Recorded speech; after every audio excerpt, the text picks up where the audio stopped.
Saudari dan saudaraku terkasih, kita bertemu lagi dalam pengajaran, pelajaran, atau diskusi kita tentang Santa Teresa dari Kanak-Kanak Yesus.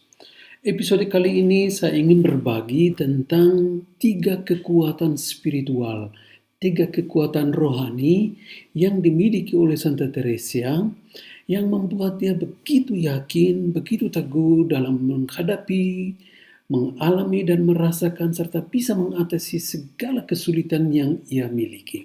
Kita tahu bahwa Santa Teresa itu tinggal atau memiliki keluarga yang sangat memperhatikan. Dia sungguh bersyukur memiliki orang tua yang menyiapkan waktu bagi anak-anaknya. Bukan saja untuk ada dan mendengarkan mereka, melainkan juga orang tua yang mengajarkan mereka nilai-nilai kemanusiaan dan nilai-nilai rohani. Tidak heran bahwa Santa Teresa itu sejak kanak-kanak, sejak kecil dalam keluarga Martin dan Shelley, bertumbuh dalam aspek-aspek ini, aspek kemanusiaan dan aspek kerohanian. Pada kesempatan ini kita akan lihat bagaimana praktik devosional Teresia yang menjadi kekuatan baginya dalam ziarah dan praktik cintanya kemudian. Dan mungkin juga bisa menjadi inspirasi, menjadi pendorong bagi kita dalam ziarah dan pertumbuhan hidup kita sendiri. 3 kekuatan devosional itu adalah kitab suci, ekaristi, dan Bunda Maria. Mari kita lihat satu persatu. Pertama, kitab suci. Memang di bahasa ini semua orang bisa membaca, semua orang bisa belajar, bahkan semua orang bisa menafsirkan kitab suci tanpa kesulitan apapun. Namun tidak demikian pada masa hidup Santa Teresa. Pada masa itu, gereja membatasi para pembaca dan penafsir kitab suci. Selain karena keterbatasan buku, juga tidak semua orang dibiarkan untuk menafsirkan semaunya. Santa Teresa bahkan mulai mengenal kitab suci ketika dia sudah berada di biara. Itu pun tidak lengkap. Ia menggunakan buku catatan dari saudarinya atau kakaknya Selin yang berisi beberapa kutipan dari Perjanjian Lama. Selin juga memberikan Teresa satu buku kumpulan Injil dan surat-surat Rasul Paulus. Santa Teresa sangat menjaga buku ini dan buku kecil ini bisa dilihat di Biara Karmel Océ de Lisieux yang menjadi salah satu religi yang disimpan, dijaga dengan baik. Demikian juga Teresa mendapat beberapa kutipan kitab suci dari buku doa atau ibadat harian yang didaraskan oleh para suster. Ia tegaskan soal kecintaan pada kitab suci dengan mengatakan demikian. Kita baca salah satu kutipannya yang sangat menarik tentang cintanya kepada kitab suci. Andaikan saya memiliki waktu, saya akan suka memberi komentar atas kitab Kidung Agung. Dalam buku itu saya sudah temukan hal yang mendalam soal persatuan jiwa dengan sang kekasih. Betapa banyaknya pencerahan yang tidak saya peroleh dari karya tulis Bapa kita Santo Yohanes dari Salib. Ketika berusia 17 atau 18 tahun, saya tidak mempunyai makanan rohani yang lain. Namun kemudian, semua buku membuat saya merasa kering. Saya tetap berada dalam kondisi itu. Jika saya membuka buku yang ditulis oleh penulis rohani, meski buku terindah dan sungguh menyentuh, hati saya terasa mengerut. Dan bisa dikatakan saya membaca tanpa mengerti. Atau jika saya mengerti, pikiranku terasa terhenti tanpa ada kekuatan untuk merenung. Dalam keadaan yang tak berdaya ini, kitab suci dan buku mengikuti jejak Kristus.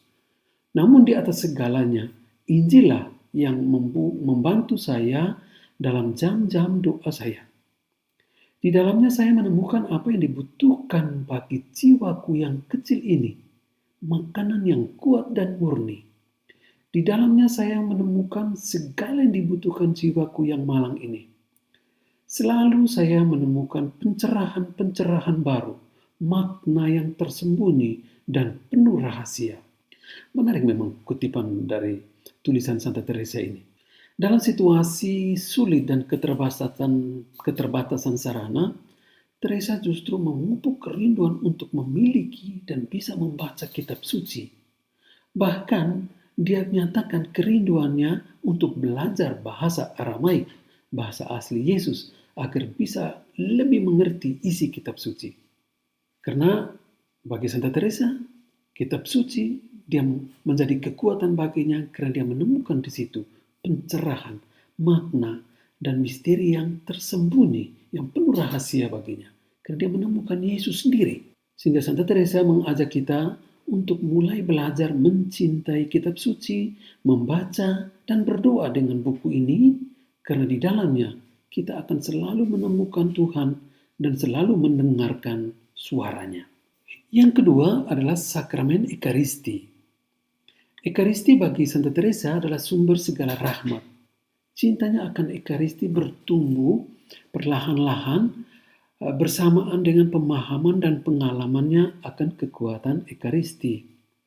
Sejak masa kanak-kanak, Teresa sudah diajarkan oleh orang tuanya untuk selalu hadir dalam perayaan Ekaristi.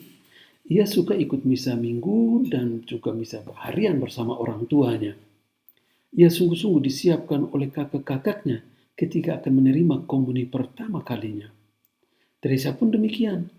Dia sangat bersemangat dalam mempersiapkan diri untuk menerima Yesus pertama kali. Ini suasana keluarga di mana kekuatan rohani benar-benar diutamakan.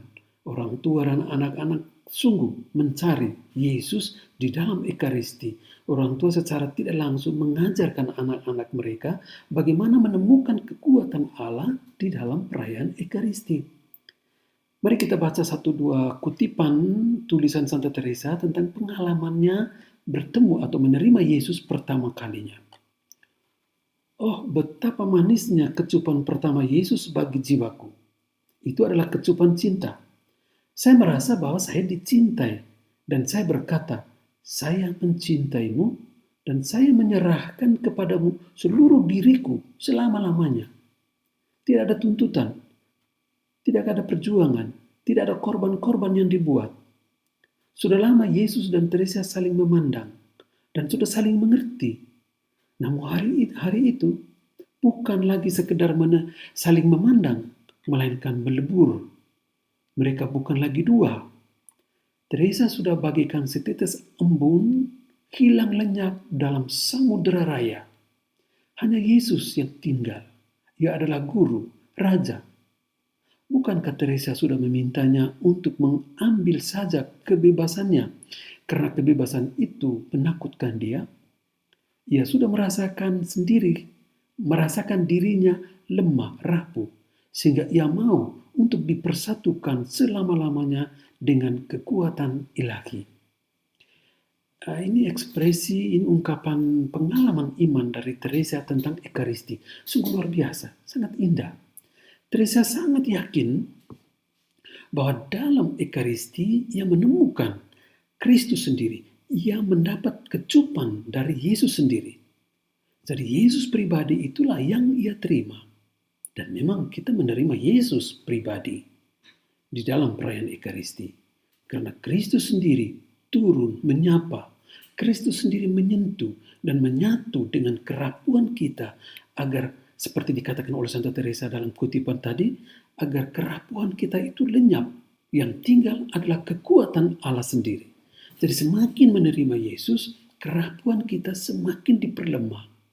Dan kekuatan Allah justru semakin kuat di dalam kerapuhan kita. Karena semakin kita rapuh, rahmat Allah semakin menguatkan kita untuk bisa kuat.